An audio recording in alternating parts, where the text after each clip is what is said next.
Hello there guys, welcome to one of my live videos, and on this video I am going to be giving you an update on some more transfer news. So there's lots to talk about. I'm going to be giving you a bit more additional information on Paul Pogba. Also going to be giving you some more news on Jack Grealish. I'm going to be talking with you a bit more about Jadon Sancho. But just before I delve into them topics, Manchester United's transfer budget has been revealed for the summer, and Solskjaer, he's going to be given around £150 million to spend at the football club in the summer. And that's actually less, than what, we did expect. Obviously, so far Solskjaer spent around £220 million at the football club in 3 transfer windows, and he has recommended 5 players in. But I think, Solskjaer, more than likely will be Manchester United manager in the summer transfer window. I think the only way Solskjaer could get sacked is if Manchester United fail to get qualification for the Champions League, but that is the only way. But if Solskjaer is still Man United manager in the summer, it will be his 4th transfer window as Manchester United manager in that. But it is good that he is making plans for the summer. I do believe, there's a lot of players that will stay at Manchester United, but there's also, around 6 or maybe even 7 players that could depart the football club in the summer and that. So let's start now with the news on Paul Pogba. So Paul Pogba is forcing his way out of Manchester United because Paul Pogba's, made an admission saying, he still wants to leave the football club. So Paul Pogba's got the same perception now than what he had last summer, because last summer Paul Pogba revealed that he wanted to leave Manchester United because he was seeking for a new challenge, and he actually, publicly admitted that he wanted to leave the football club.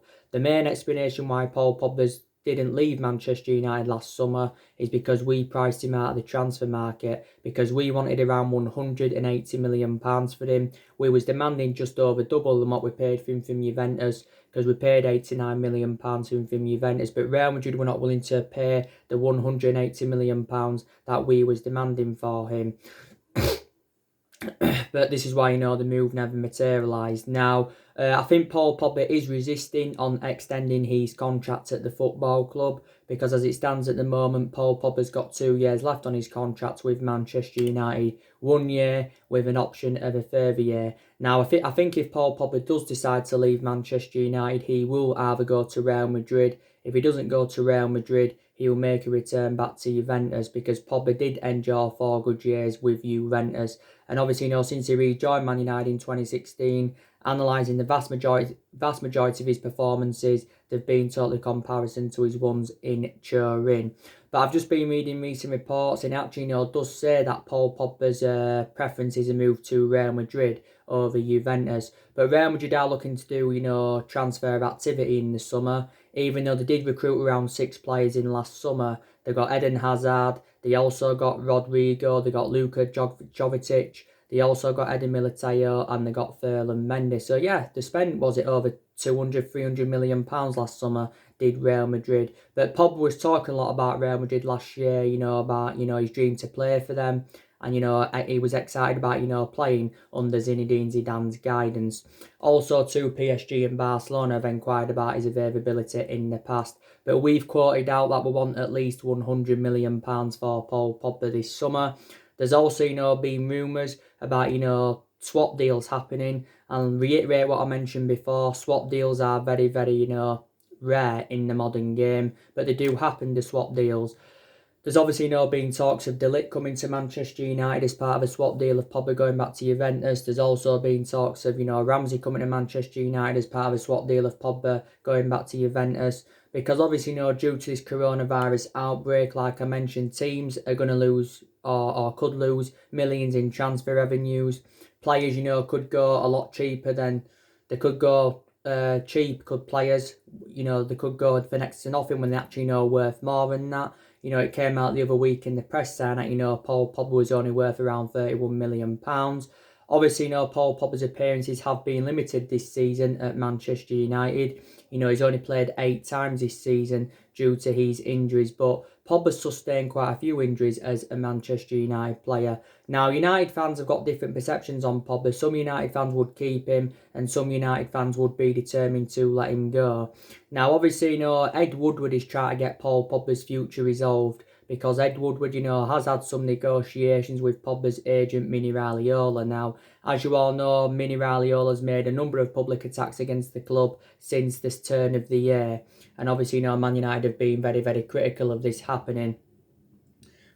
But, Mini Raiola, was talking, saying, he wants to take a great footballer to Real Madrid. And, he believes that Pogba's having a complicated time at Manchester United. So this is what his agent, Mini Raiola, had said. But since Paul Pogba rejoined from Juventus back in 2016, he's just had a long-running transfer saga. This year, there's been a lot of talks about him leaving. Last summer, there was a lot of talks about him leaving. Don't forget, Pogba did endure a difficult time under the Jose Mourinho era because he had a bad relationship with him. Don't forget, we had Paul Pogba when he was younger, under the Alex Ferguson era. The main explanation why we let him go on a free transfer is because his appearances were limited. And Pogba is the age of 27, so he has still got a lot of years ahead of him. And I do believe, Paul Pogba will play again for Manchester United when the season does eventually resume. Because I do think, he will go well alongside Bruno Fernandes in our midfield. But if Manchester United were to get Jack Grealish in the summer, then I don't think we'd need Paul Pogba. Pogba is on around £300,000 a week at the club at the moment, so he is one of the highest paid players. And us getting rid of him will get a lot of money for his departure, and it'll totally free up our wage bill completely. But I think we can get at least £100 million for Pogba. That's disregarding him, being part of any swap deal. Don't forget, recently, Solskjaer's held a few negotiations with Pogba earlier on in the season regarding his future at the football club. But I think he'll end up leaving Manchester United, to be quite honest with you, will Paul Pogba. And even, if Manchester United were to fail to qualify for the Champions League for next season, then, we may find it hard to get the right calibre players in, and we may find it hard to convince our imperative players to stay in that, because players at the elite level want to be in Champions League football. And Mini Raiola said early on this year that, Pogba's likely to leave Man United if, Man United failed to qualify for the Champions League and that. But yeah, and Pogba, was recently talking about Jesse Lingard, reflect on his performances against the big teams, because he's done quite well against the big teams, to be fair. Also too, Paul Pogba, says Man United are about trophies, and he re-amends our Europa League triumph recently. But yeah, I can see Paul Pogba definitely leaving the football club in the summer. But we reiterate what I said, I'd take the latest part of a swap deal of Pogba going. I'd probably take Aaron Ramsey as part of a swap deal of Pogba going, because Aaron Ramsey knows pedigree in the Premier League is very, very good, because he did endure 11 years with Arsenal, don't forget, did Aaron Ramsey. So that's the latest news on Paul Pogba. Now, I actually don't expect Manchester United to sign Jack Grealish in the summer transfer window. Now, he is our number one priority target for the summer, is Jack Grealish. Now, obviously, we are looking for an adequate replacement for Paul Pogba, and there's been a few midfielders on our agenda who could replace him. Now, as you all know, I'll reiterate what I mentioned on one of my videos yesterday. Andy Gray, who is a former Aston Villa player, he came out and he basically said that Manchester United should sign Jack Grealish in the summer and should sell Paul Pogba. From Andy Gray's perception, he believes that, £70 million is that he said £70 million represents a bargain, and he also said it is a no-brainer move, reflecting on the circumstances with Paul Pogba. So he believes, Manchester United should sign Jack Grealish. Grealish, would cost us maybe around 70, maybe £80 million at the top, at the most. That's if Villa were to avoid relegation. I don't think he'd cost nowhere near to that extent if, Villa were to get relegated. Maybe we could get Grealish on the cheap if, Villa were to get relegated and that. I think actually, by the way, Grealish is going to be the first player to get, his wages cut by around 30% and that. The wages have not been cut as yet. I'm not too sure, actually, have they been cut? But yeah, I think Jack Grealish is the first player. Now, Jack Grealish, as you all know, he recently apologised, didn't he? He came out and made a public apology, because obviously, it was last week that Jack Grealish had crashed his Range Rover, his £80,000 Range Rover, into two parked cars. Police investigated it. And obviously, hours just before the incident, Jack Grealish advised people to stay at home due to the coronavirus pandemic and stuff like that. But Grealish did get fined around £150,000 for this, and he did feel embarrassed about the incident and reflects on that incident. There was talks in the mainstream media saying now that Jack Grealish to Man United, could be off in the summer. But I'd love Jack Grealish at Manchester United because he's well proven in the Premier League. Obviously, he was key to Aston Villa progressing to the Carabao Cup final this season. He was also key, to Villa getting promoted to the Premier League. And he's, I think he's been in Villa's senior squad since 2014, but he's been a Villa player since the age of 6. Jack Grealish has got a contract with Aston Villa until 2023, so he's still got around 3 years remaining on his contract, and there's no buyout clause inserted. Jack Grealish is only the age of 24. He is predominantly an attacking midfielder, but you can occasionally play him as a winner. But, Jack Grealish probably believes now from his own perception that he's probably way too good for Aston Villa, so he wants to, join a top 6 club. But I think, Man United have got a great chance of getting him. Revert back to the summer of 2018, I think Tottenham were very, very close to getting him. I think Tottenham had put around £25 million bidding for Grealish, but the deal never materialised. So hopefully, we can sign Jack Grealish in the summer. I expect him to come to Manchester United. And Emile Heskey was also a former Villa player. He came out a couple of weeks ago and says that, he'll leave Aston Villa, and he believes he'd be a great addition to our squad if he was to come in. I think he'd definitely go well alongside Bruno Fernandes in our midfield. But, we've got other good midfielders that have done really, really well. I've got to give a lot of credit to Fred. I think, he's recently rejuvenated himself. I think he's enjoyed more or less a good season under Solskjaer because he has been given his opportunities. I thought Fred was exceptional in Ukraine with Shakhtar Donetsk. We got him under the Jose Mourinho era of 50 million. Never got his opportunities under Mourinho, but obviously, he's a totally comparison player to how he was under Jose Mourinho. And he's very mobile, he's Fred, so got to give him a lot of credit. Matic has done really, really well recently. That's why we triggered that 1-year extension on his contract the other week. Matic is now into his 3rd season at the club, and we paid £40 million in from Chelsea. I've also got to give Scott McTominay a lot of credit because he's also done well this season, and he's done well since he's come back from injury.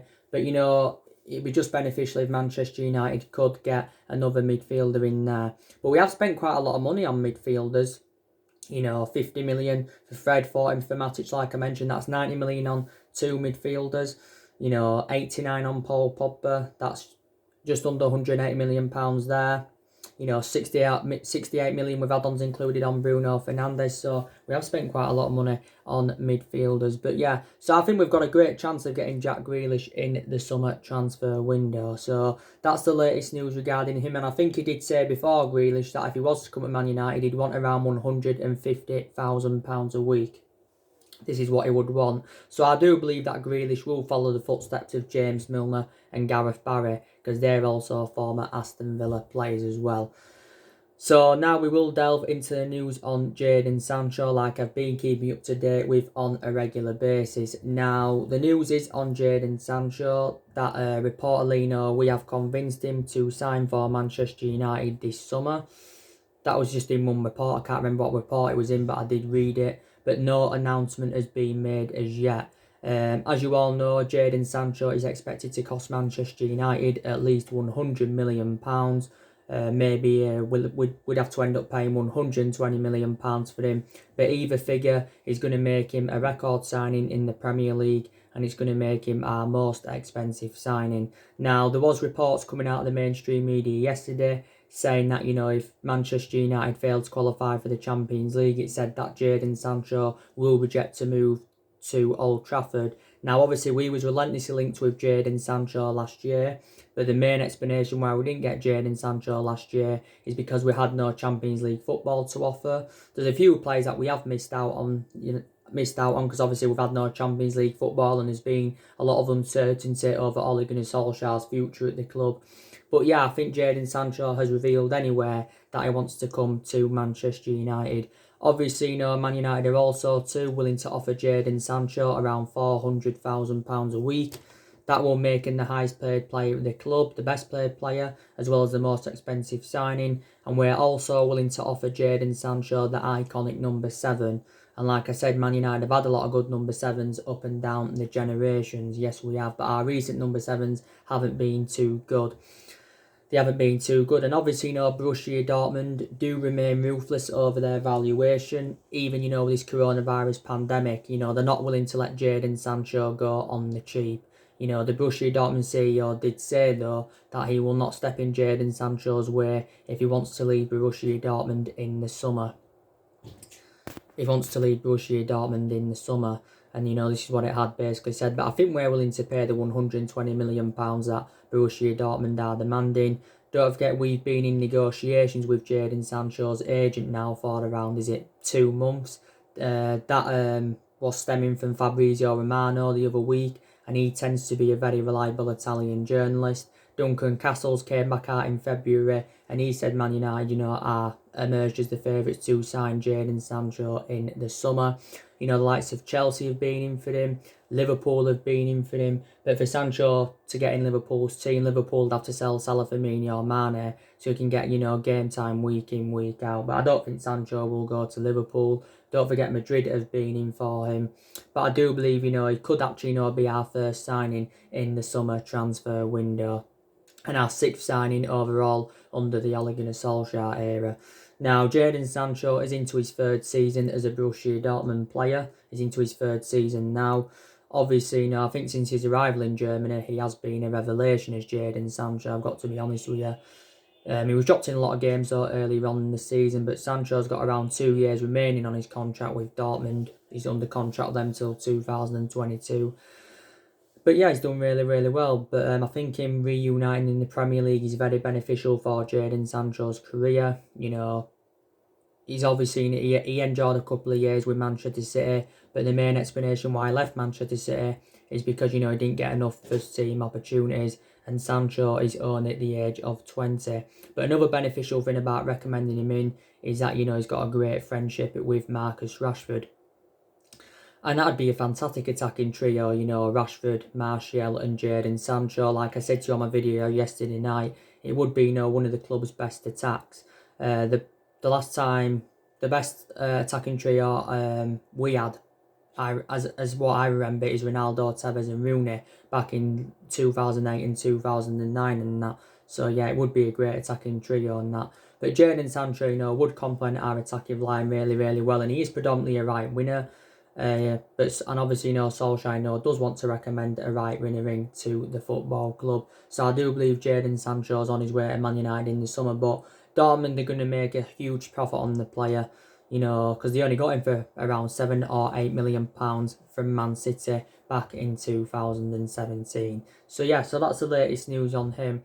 But like I said anyway, Man United have got a lot of good attacking players. Obviously, like I mentioned, we've got Marcus Rashford.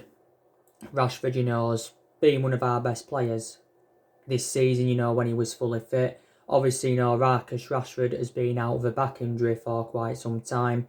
He's been out with this injury since, our win against Wolves in the FA Cup. But the good news is, when the season does eventually resume, Rashford will be back in action. Up until this point, Rashford has spent the entirety of his career with Manchester United. He's been a United player since the age of 7, and he's been in our senior squad since 2016.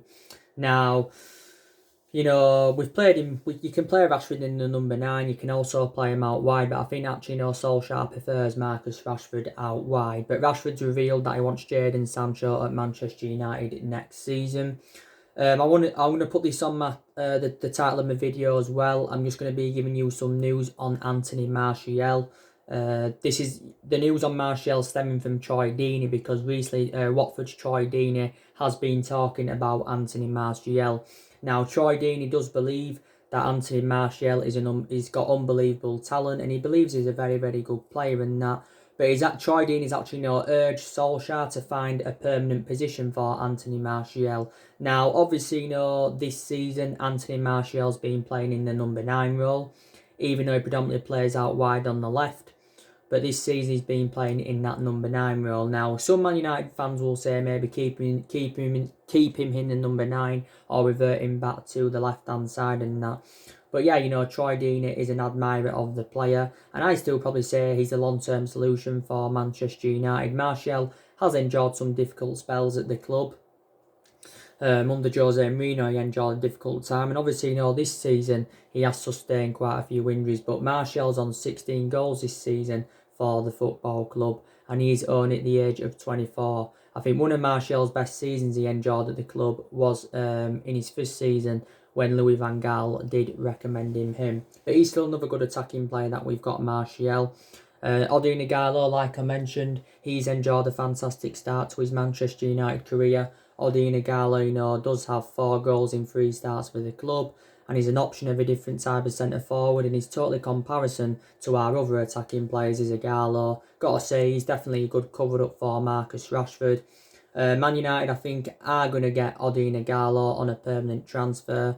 Don't forget, Solskjaer recently made the admission saying we're going to get him on a permanent transfer, and it will cost us around £15 million to get Odion Ighalo on a permanent transfer. Because at the moment we've got him on loan, and we've paid around 3 or 4 million to get him on loan, and we're paying like a third of his wages in that.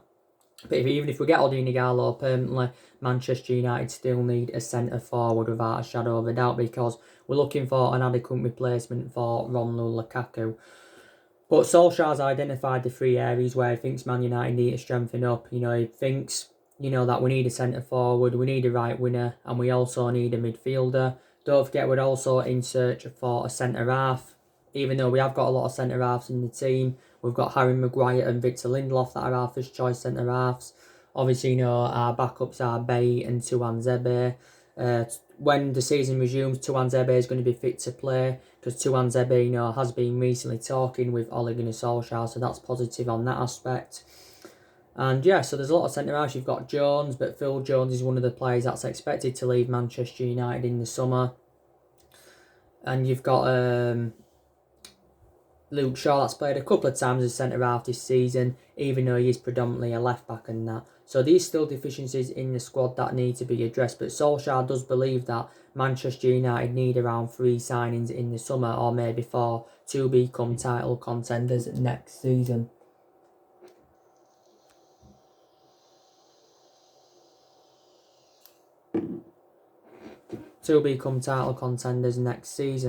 Now, one position Solskjaer isn't bothered about strengthening up, and that's the left back position.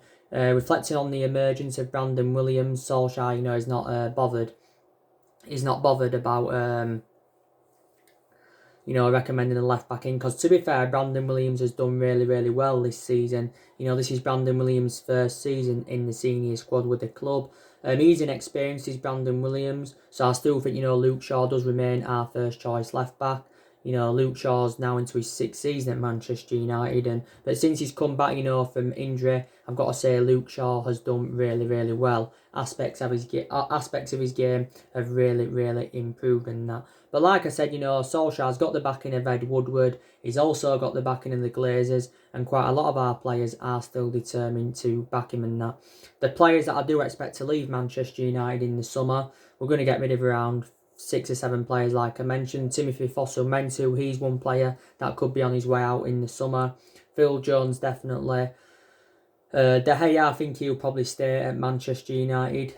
Obviously, I think Dean Henderson is expected to come back to Manchester United after his loan spell with Sheffield United. He's been a revelation for Sheffield United, and I've got to credit us because we made the right decision by putting Dean Henderson out on loan, because it's gained him more experience. Some United fans believe when he comes back he should become our number 1 goalkeeper, but De Gea's been our number 1 goalkeeper for several years. But De Gea has been a liability at least in last year and a half or so, reflecting on his calamitous mistakes. But I think De Gea will remain at the football club. But if De Gea was to remain our number 1 next season, then maybe people are saying, Dean Henderson should go because he won't really get enough opportunities.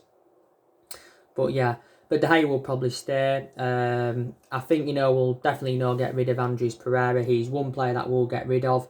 Don't forget, recently Andres Pereira was talking a lot though about Solskjaer, crediting Solskjaer, for him, giving the youngsters the chance, and Pereira believes Man United will be much stronger next season. Pereira has played regularly this season. I think he's played a lot this season as Pereira. The only main explanation why he's played though is due to the absence of McTominay.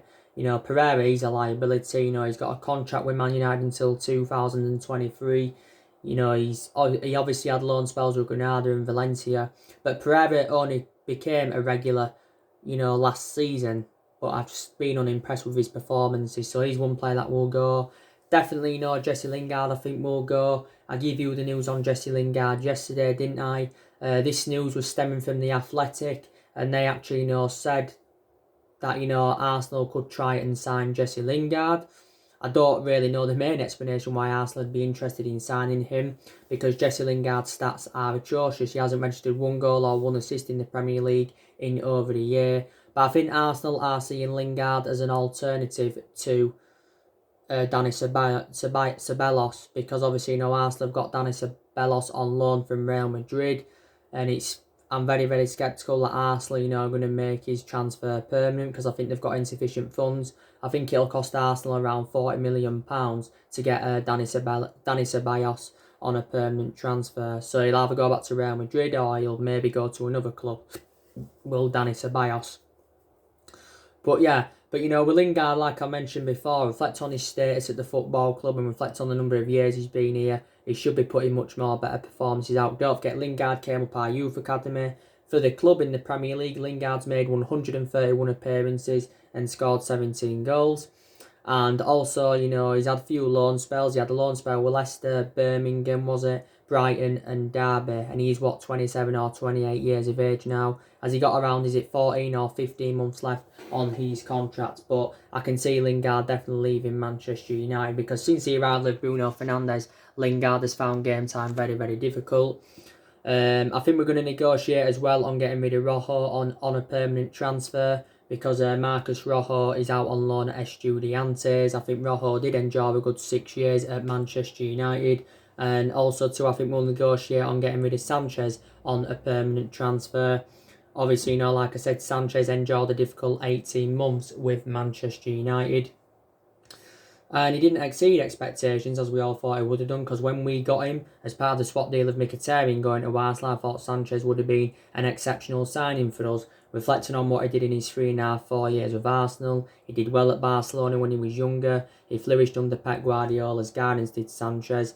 Don't forget, recent reports have indicated saying that West Ham have expressed an interest in Sanchez, and they've been in negotiations with his agent. So could Sanchez come back to the Premier League? He's plying his trade at the moment in Italy with Inter Milan. Inter Milan, of course, did get him on loan from us last summer. But despite the fact that he's on loan, we're still paying the vast majority of Sanchez's wages. We're still paying him around £300,000 a week. Solskjaer did say in January that Sanchez would come back to Man United to prove everybody wrong, but I'm very, very sceptical that he will come back to the club. And I think we'll negotiate on probably getting rid of Chris Smalling on a permanent transfer, because he's out on loan with Roma. Smalling did enjoy 9 years at Manchester United. So yeah, around maybe 6-7 players, will leave the football club in the summer. Now, obviously, I have given you some, I've pinpointed some positives out, haven't I, so far, from Ole Gunnar Solskjaer's tenure. And I've also pinpointed some negatives out, from Ole Gunnar Solskjaer's tenure. Like I've said, the positives are that, we are unbeaten in our last 11 games in all competitions. In this 11-game unbeaten run, we have won 8, drawn 3. We've scored 29 goals. We've only conceded 2. And I think we've kept a good, 8 or 9 clean sheets or something like that. And like I said before, football got suspended. A lot of our aspects of our game had improved. Players have improved. Our football looks more expansive. So that was one thing you can credit him for. I think Solskjaer's approach to the big games have been very, very good, because he has showed a lot of tactical flexibility. And we've done well against elite opposition this season. We've registered 17 points against elite opposition this season. Also got to credit Solskjaer, for the players that he's recommended in so far. Got to credit him as well, because he has got rid of a lot of the deadwood. Also too, he's promoted the youth very, very well. So, these are the things I do credit him for. He's progressed to the FA Cup quarter-finals. He's progressed to the Europa League last 8, and they are 2 priorities for Man United, because that is a chance of us getting some silverware on the board. So there's, these positives you can take, but the negatives are, since Solskjaer got the job permanently, his record has been disastrous. But there again, his record was disastrous at Cardiff. So yeah, And obviously, we haven't been great against lower opposition. We've had some bad results under Solskjaer. For the vast majority of this season, he hasn't really had a plan A or a plan B, and he's inexperienced as a manager. That's another negative. But the longer Solskjaer remains in the Man United job, he's going to be gaining more experience. So let's just put that into the equation. But we've criticised Solskjaer a lot this season because we've enjoyed our worst start ever to a Premier League season. But it does take some managers time to settle in. Like I said, Ferguson didn't win out in his first 4 years. Jurgen Klopp didn't settle in straight away at Liverpool, so managers do deserve time in that. So anyway, guys, that's everything to update today. Drop your comments, likes below on the channel. If you do, consider subscribe as always, and take care. God bless, and I'll see you all again very, very soon.